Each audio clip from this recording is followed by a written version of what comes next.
¿Qué duda cabe que septiembre es un mes emblemático en nuestro país? No solo es conocido como el mes de la patria, donde celebramos el 18. El 4 de septiembre se cumplen ahora 54 años desde la elección de Salvador Allende. Lamentablemente y dolorosamente también se cumplen 51 años desde el fatídico y siniestro golpe militar, periodo que inició en Chile una seguidilla de violaciones sistemáticas a los derechos humanos. Torturados, exiliados, asesinados, desaparecidos, que todavía hoy seguimos buscando.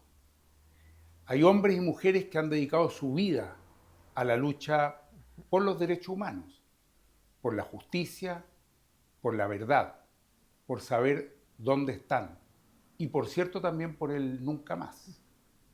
Con una de esas mujeres que ha dedicado la vida, pero que además ha ido impulsando proyectos políticos y sociales durante todos estos años, luchando en dictadura, construyendo en democracia, con Carmen Hertz. Vamos a conversar hoy día, actual diputada del Distrito 8. ¿Cómo está, Carmen?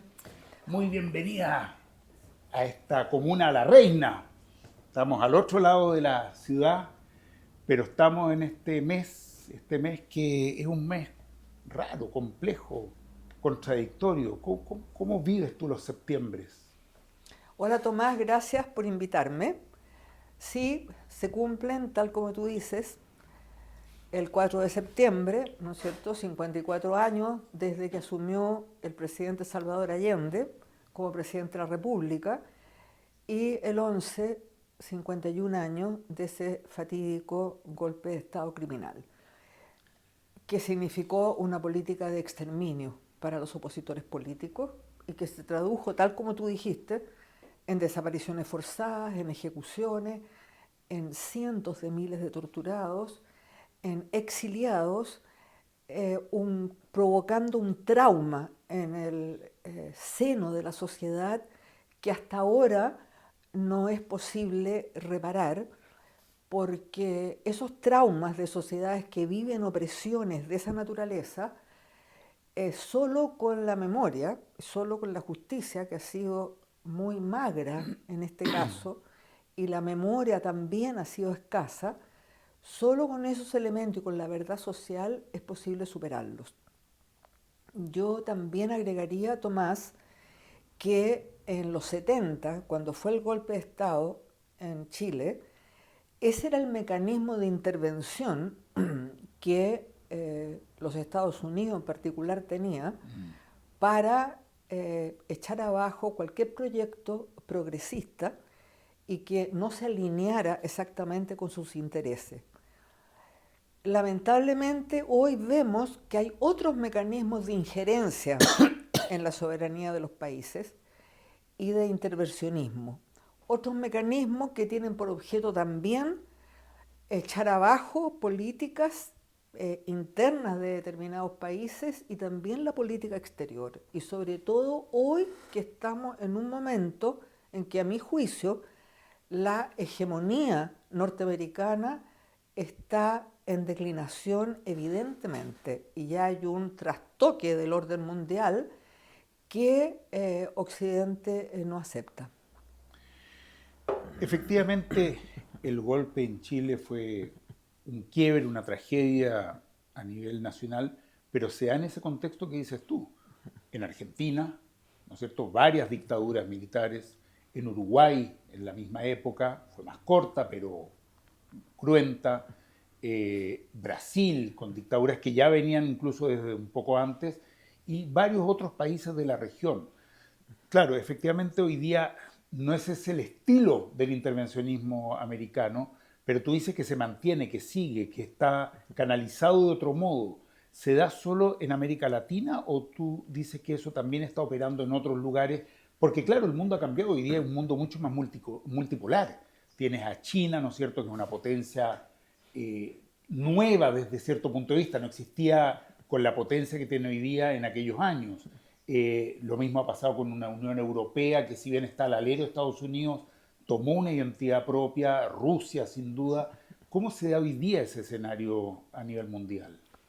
Yo diría que en lo que respecta a América Latina, sin duda los golpes militares de los 70 ya en este momento no son posibles.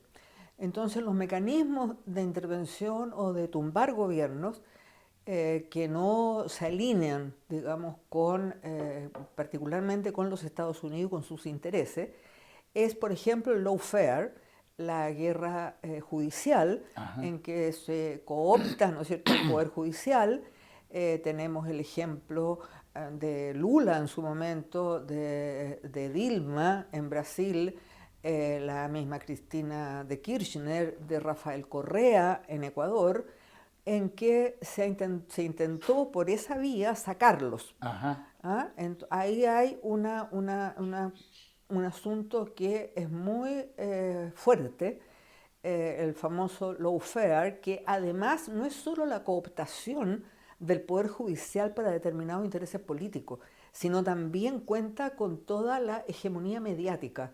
Entonces crean realidades virtuales y crean, porque estamos en la era de la posverdad y de los fake Ujú. news, crean unas realidades que imponen a la ciudadanía.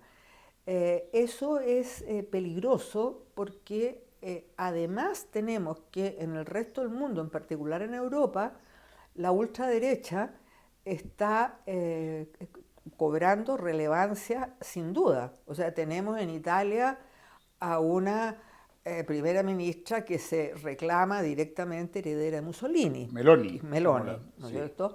Tenemos el Frente Nacional en Francia, que al menos representa un tercio del electorado, Vox y el Partido Popular en España, que intentan por todos los medios, ¿no es cierto?, desestabilizar a Pedro Sánchez. Tenemos en Alemania la Alternativa por Alemania, que es un movimiento neofascista, Así que es. está cada día con más adherentes. Entonces uno se pregunta, ¿qué ocurre? ¿Por qué el relato de la ultraderecha se está imponiendo? Y tenemos que ver como izquierda una autocrítica además también, porque ¿por qué los sectores populares, sobre todo en Europa, están votando por la ultraderecha? Eh, Claro, es que ese es un tema, te quería llevar justo allá. Eh, Uno dice, está ganando la ultraderecha, se agrega a eso todos los países que eran de la Europa del el Este, este. Hungría, Polonia, ¿no es cierto?, donde hay hoy día gobiernos de ultraderecha, además con un ataque brutal a todo lo que es la inmigración, en fin, al mundo del Islam también que está hoy día en Europa. Eh, pero algo tendrá que ver también con el mundo nuestro, eso algo tendrá que ver también con lo que pasó en su momento con las izquierdas en Europa. Acá en América Latina me parece que ha sido más cíclica la cosa. Hubo un momento en que nos llenamos de gobiernos de derecha, hoy día quedan algunos, ¿no es cierto?, como el de Milei en Argentina, pero por lo menos se retrocedió en Brasil y en otros países. Entonces es más cíclico, pero en Europa da la impresión que este avance sí tiene que ver también con un fracaso o con una falta de revisión autocrítica del mundo de la izquierda, ¿no? Sí, yo creo que sí, que así es. Me parece a mí que cuando fue la crisis del 2008, ¿no es cierto?, la crisis de la subprime, ¿qué fue lo que ocurrió en Europa? En Europa en ese momento, en la mayoría de los países, eran gobiernos socialdemócratas. ¿Y qué es lo que hicieron frente a la crisis? Fue salvar a los bancos, salvar a los bancos. Es decir, siguieron las directrices del Banco Central Europeo y fundamentalmente de los bancos alemanes. Entonces, salvaron a los bancos a costa de la gente, a costa de deteriorar los estados de bienestar de manera bastante brutal. Entonces, tú tienes, ¿no es cierto?, un mundo al cual la globalización no, no llegó en términos positivos, porque la globalización en definitiva fue una globalización solamente económica, ¿no es cierto? Una integración básicamente financiera. Entonces, esos sectores a quienes la globalización no les llegó y además pagan el costo de los malos negocios que hizo la banca, es un mundo frustrado en el que indudablemente no van a votar hoy por una izquierda que no dio respuesta en su momento a su necesidad y son carne de cañón del populismo de derecha, absolutamente. Bueno, a mí me tocó verlo de cerca en Grecia. Estuve en contacto con Syriza, con Varoufakis, cuando se tiene que enfrentar a los bancos europeos, a los bancos alemanes, al ministro de Finanzas alemán, que directamente lo trata, pero de un modo absolutamente vejatorio, exigiéndole el pago hasta el último peso y que les daba exactamente lo mismo el costo que eso significaría para la población de Grecia. Entonces, y Varoufakis intenta en un momento y después simplemente no logran imponer, digamos, una postura un poquito más humana. Y lo que yo vi en todos esos años en esta socialdemocracia europea efectivamente fue una suerte de rendición frente al modelo neoliberal, en que se hablaba de humanizarlo, de mejorarlo un poco, de darle algunas características más suaves, pero sin pensar ya en un cambio estructural del modelo. Es como si se hubiera renunciado a... Y esto fue lo que se conoció como la tercera vía en su momento. Se renuncia a un cambio de paradigmas del modelo económico y social. Así es, efectivamente. Y claro, el modelo neoliberal del cual nosotros fuimos el laboratorio principal, porque en Chile fue Sí. donde se inicia el experimento del modelo neoliberal, porque dijeron ya, vayan a Milton Friedman y a todos los Chicago Boys, vayan a ese país, nuestro país, En dictadura. en En dictadura, dictadura, donde claro. después del golpe ya no hay sindicatos, ya no hay partidos de izquierda, no hay nada que se pueda oponer, hay un pueblo oprimido, vamos y hacemos el laboratorio. Y el laboratorio fue Chile, ¿no es cierto?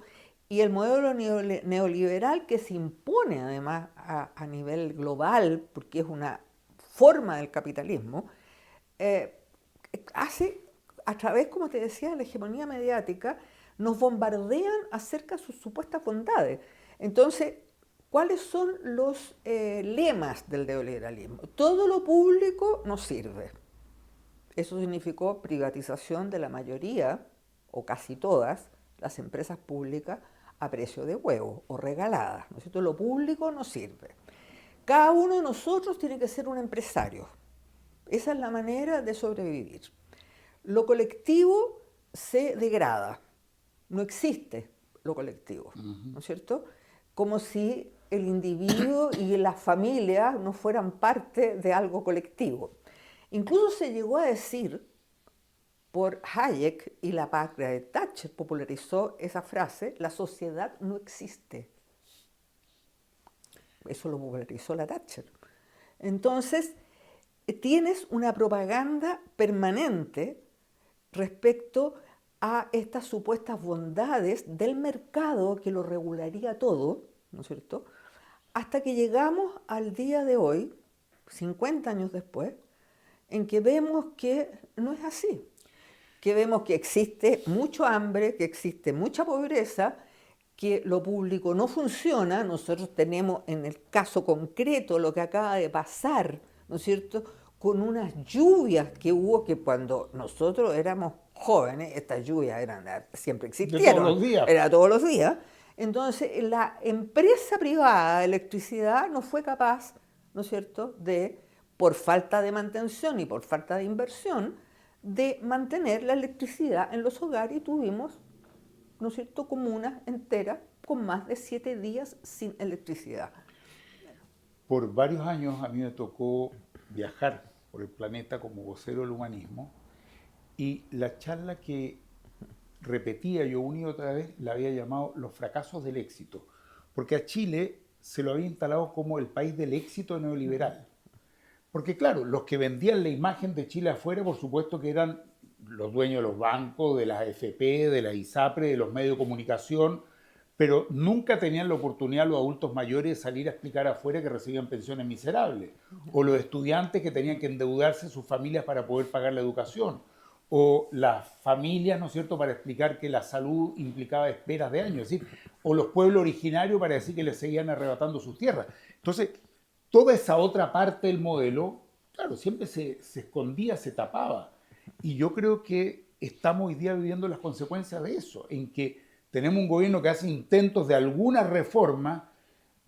Es dificilísimo, estamos acá enfrentando todo el tema de la reforma de pensiones. Las empresas privadas controlan los servicios básicos fundamentales para la ciudadanía, como el que está diciendo la electricidad, pero lo mismo pasa con el agua. Este año nos cortaron la luz durante semanas. El año antepasado fue el agua, ¿no es cierto? Porque resulta que la empresa encargada simplemente no había hecho las inversiones necesarias como para poder captar agua sin barro durante épocas de lluvia. Entonces, ese modelo sigue presente hoy día, efectivamente 50 años después que tuvimos al señor Friedman por acá, por estos lados. Y cada vez que se lo intenta cambiar, hay una oposición brutal del mundo de las grandes empresas, representado muy bien en el Congreso que nos toca a nosotros asistir semana a semana por un conjunto de parlamentarios que están al servicio de esos intereses, lamentablemente. Yo creo que lo vemos todos los días nosotros. Así es, lo vemos todos los días. Y yo diría que nosotros, o sea, que la izquierda, digamos, el pensamiento, o más bien el sector progresista, hay tres, yo diría, aspectos o estrategias que deberíamos abordar. Una tiene que ver con los recursos naturales y con el cambio climático. La otra tiene que ver con identificar y tener claridad sobre los nuevos mecanismos de injerencia, como decía, y de intervencionismo que se está haciendo, particularmente por los Estados Unidos, que, reitero, su hegemonía está en clara declinación y nos ha llevado a estar al borde de una guerra mundial, en su guerra comercial con China y en ignorar los BRICS, por ejemplo, porque los BRICS son un espacio de desarrollo de países emergentes que Estados Unidos quiere aplastar, ¿no es cierto?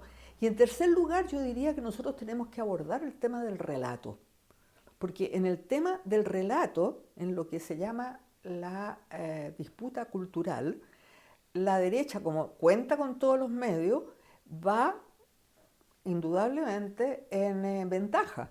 Y así, por ejemplo, son capaces hoy, a 51 años del triunfo de Allende y 54 que vamos a cumplir del golpe militar, de negar la política de exterminio que llevaron a cabo, porque son los herederos del pinochetismo. Entonces, lo que no era posible que hicieran hace 5 años, hoy sí, y lo hacen sin ningún pudor. O sea, el negacionismo lo tienen instalado ahí sin problema. Así lo vimos también en el aniversario, ¿no es cierto?, en la conmemoración del golpe. Y el tema de los derechos humanos está muy vigente hoy en Chile, lo volvimos a ver el 2019. Vamos a hablar de esos temas, pero vamos a hacer un pequeño corte y vamos a volver sobre lo que está pasando hoy día en Chile.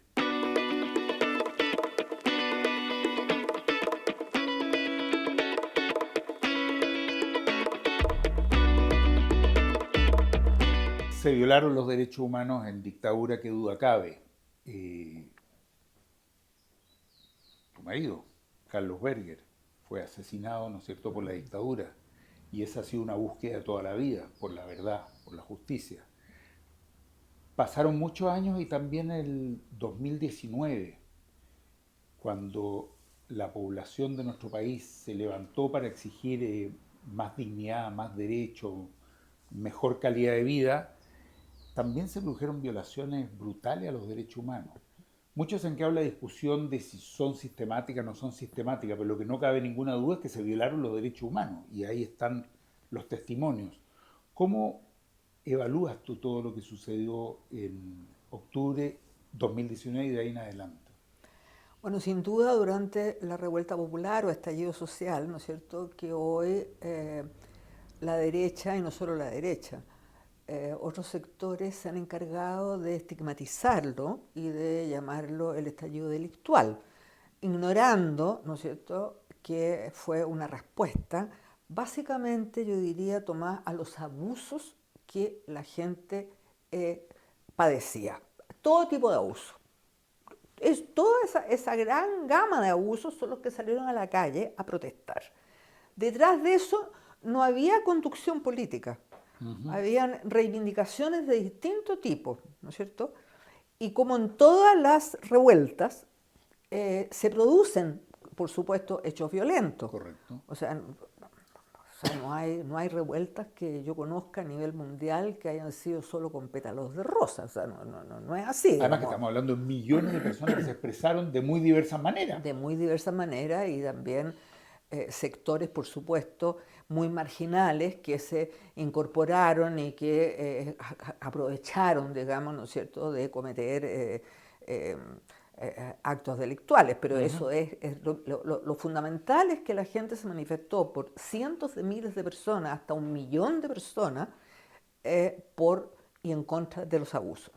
Pues bien, debido a que el nunca más en nuestro país no pasó, a mi juicio, de ser una frase retórica, es que tuvimos nuevamente múltiples, generalizadas violaciones a los derechos humanos, más allá de la semántica, así como decías tú, si son sistemáticas o no, porque generalizadas fueron. Ajá. Y al ser generalizadas, basta para calificarlas de crímenes contra la humanidad de acuerdo a nuestra propia legislación. Con ser Entonces, generalizadas. son generalizadas violaciones donde obviamente hubo un patrón de conducta. Hubo más de 400 mutilaciones oculares, lo que significa, ¿no es cierto?, un récord de mutilaciones, incluso más que en espacios donde hay conflictos bélicos. Entonces, lesiones por cientos de manifestantes. Entonces, no podemos decir, ¿no es cierto?, que a un oficial de Carabineros en Arica tuvo una idea en la ducha de cómo se reprime, y otro en Coyhai que tuvo la misma idea a la misma hora. Po. Claro. O sea, no, Se le pasó la mano. no, bueno, claro, no es posible. O sea, hay un patrón de conducta que fue avalado por el Estado Mayor, fundamentalmente Carabineros. Porque Carabineros, el control civil sobre Carabineros es ínfimo. Ajá. Y la famosa, digamos, más bien, parte del programa nuestro, que es modificar la ley orgánica de Carabineros, eso se dejó absolutamente de lado.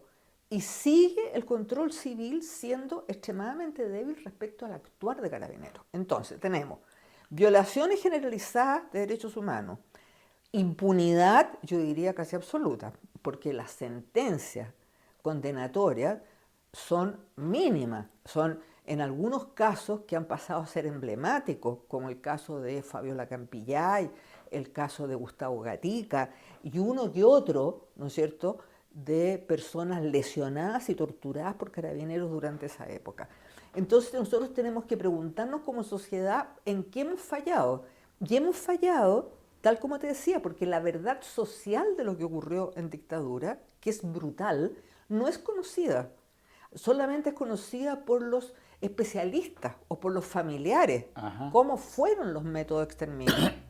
Después la justicia ha llegado 50 años después. En el caso de Calama, por ejemplo, de las ejecuciones de Calama, que fueron brutales, ¿no es cierto?, porque fue una carnicería la que hicieron con los presos políticos en Calama en octubre del 73. Ahora, hace un año, salió la sentencia definitiva de la Corte Suprema. Entonces, eso cuando tú tienes una justicia tan tardía, en definitiva es casi denegación de justicia. Y memoria, las políticas públicas de memoria han sido muy insuficientes y deficitarias. Te doy un ejemplo concreto que vivimos acá en la Comuna de La Reina.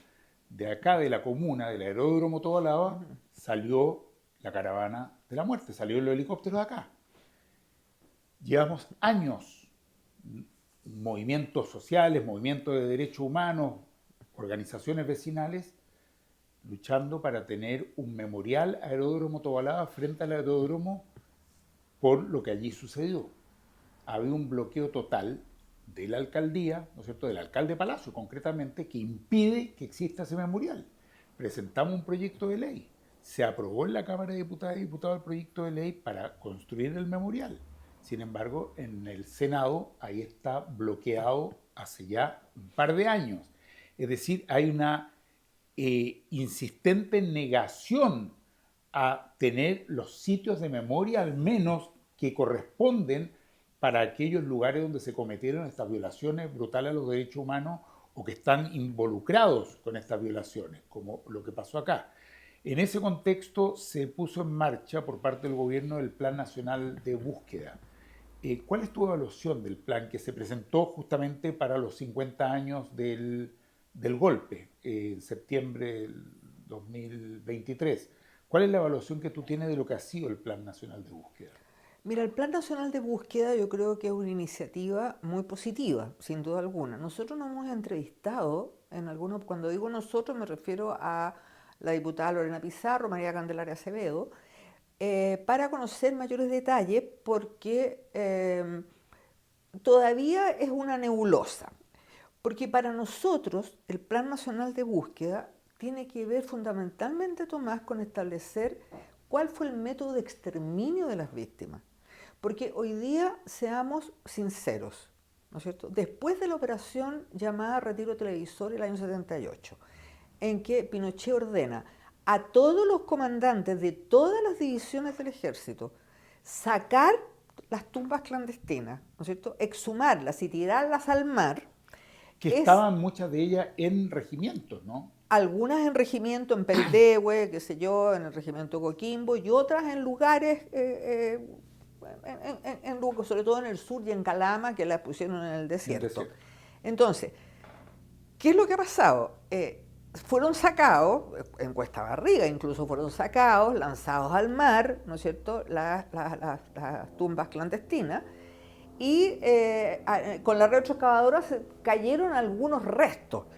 Y esos restos han permitido la identificación de algunas víctimas. En el caso de Carlos Berger, por ejemplo, un trozo de mandíbula y del metatarso de una mano permitió identificarlo y hacer una suerte de funeral simbólico en el memorial. Pero eso es todo. O sea, cuerpos no se van a encontrar, porque los métodos, digamos, finales fueron o las tumbas clandestinas que ya fueron removidas o directamente los lanzamientos al mar. Los vuelos de la muerte fueron tal cual. Lo que no sabemos, y eso tiene que determinar el Plan Nacional de Búsqueda, es conocer el destino de cada una de las víctimas. O sea, el por qué, por ejemplo, en Villa Grimaldi, la Navidad del 74, sacan un grupo de prisioneros que pasan a ser detenidos desaparecidos. ¿Dónde los llevaron? ¿Quién ordenó? ¿Quién seleccionó a ese grupo y no a otro? Es lo más probable, atendido el cruce de datos, es que ese grupo fue lanzado al mar en los vuelos de la muerte, ¿no? Porque hay un grupo de personas que son lanzadas al mar. Todavía no tenemos claridad si son lanzados vivos con inyección de pentotal, que se las colocaban en Peldehue, o los asesinaban previamente y los lanzaban los cuerpos muertos. Todo ese método de exterminio es necesario establecerlo por el bien de la sociedad y que además se conozca, sea una verdad social, no algo así subterráneo, rumor. ¿Me entiendes? Eso es fundamental para sanar este país. Y la información está, o sea, evidentemente está. Hay personas que cometieron esos actos, que saben lo que allí sucedió y que se mantiene ese pacto del silencio, en que no dicen efectivamente lo que sucedió en aquella época. Exactamente. Por ejemplo, en relación con los vuelos de la muerte, son algunos mecánicos de mantención de los helicópteros que salían del aeródromo Tobalaba que han hablado, mecánicos de mantención, pero que ellos no conocen la identidad de los cuerpos que iban en esos helicópteros. Pero saben que habían cuerpos. Saben que habían cuerpos, dicen cuándo despegan los helicópteros y a qué altura del mar los tiran. ¿Me entiendes? Lo que los tiran con rieles, qué sé yo. Hay un caso, el de la Marta Ugarte, ¿no es cierto?, que despierta en el helicóptero y la estrangulan ahí y después surge su cuerpo en La Ballena, en el Norte Chico.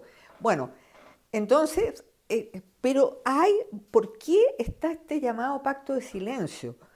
Porque nunca se les ha exigido por parte de los sucesivos ministros de defensa de la postdictadura que entreguen los antecedentes que sí tienen, porque niegan tenerlos. No es verdad, los tienen y están en la Dirección de Inteligencia del Ejército.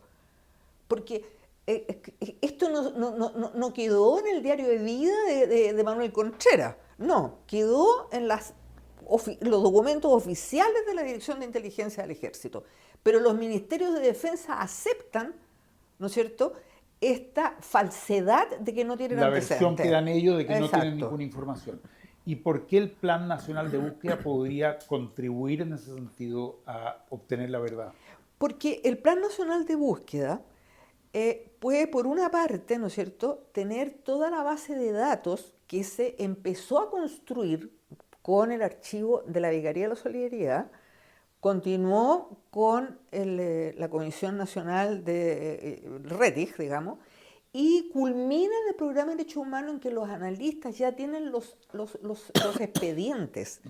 Entonces tú cruzas datos y hoy es casi posible señalar que la trayectoria de cada víctima detenido desaparecido, desde que lo secuestran hasta el final, es conocido. Lo que no es conocido, en todos los casos, es su destino final. Ajá. ¿Entiendes? Sí. Pero la trayectoria está.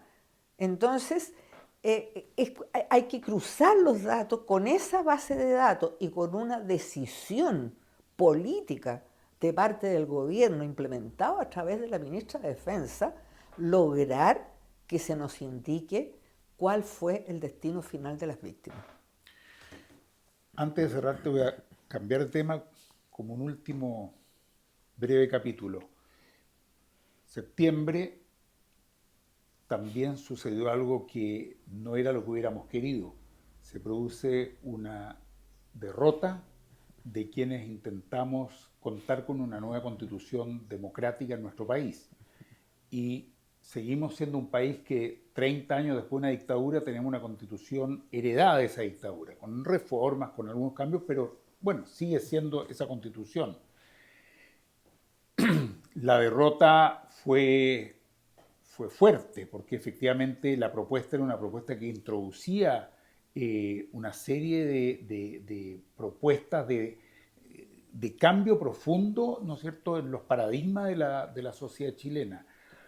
¿Cómo te imaginas tú que tiene que continuar ese proceso hacia adelante? Es una pregunta más amplia quizás, pero ¿cómo tendría que ser el proceso social que nos lleve efectivamente a tener una democracia plena con una constitución generada en democracia?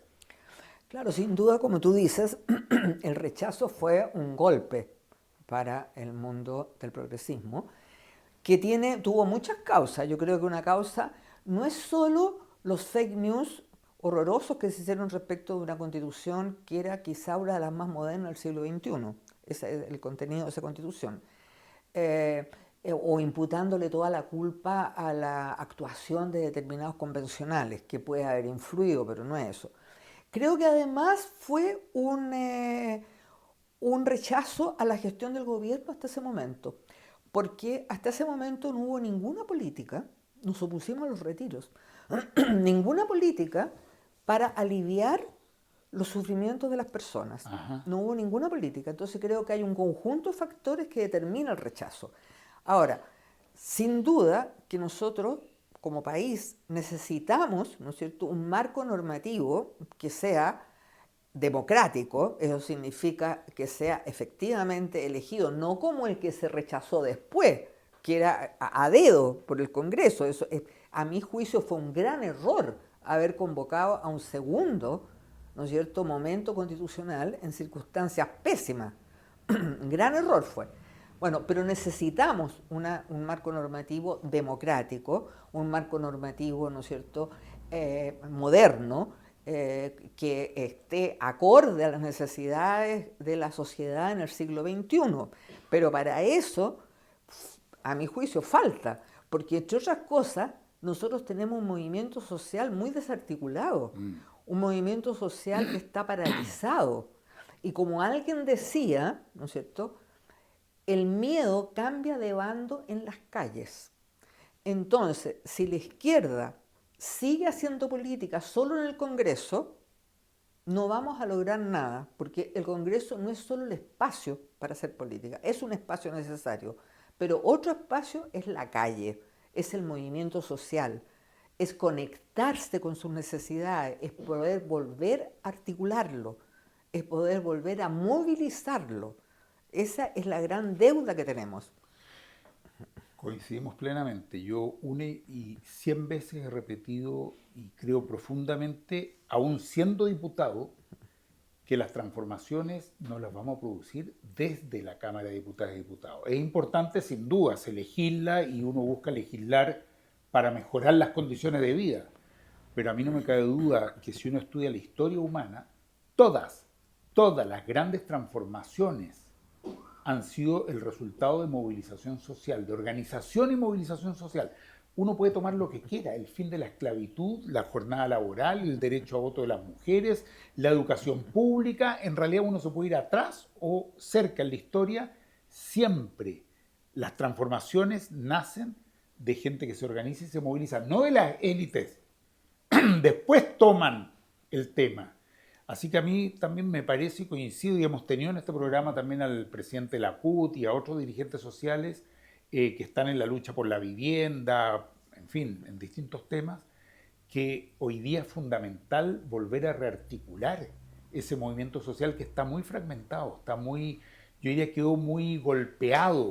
Acuérdate lo que fue en su momento el No Más AFP, con una capacidad de movilización de millones de personas, con un plebiscito que también involucró a miles en todo el país.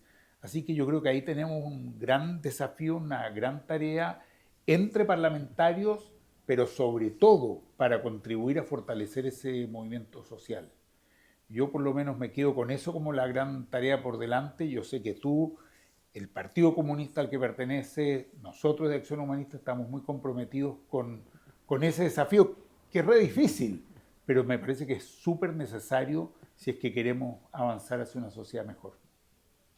Así es que agradecemos a Carmen habernos acompañado, Carmen Hertz. Yo tengo una fortuna además, la voy a decir aquí en cámara, que es estar sentado en el Congreso al lado de Carmen, así que cada día que estoy ahí aprendo mucho, así que muchas gracias. Muchas gracias a ti, Tomás, por haberme invitado y haberme dado la posibilidad de conversar contigo, que siempre es una muy buena posibilidad y siempre uno tiene mucho que aprender. Nos vemos.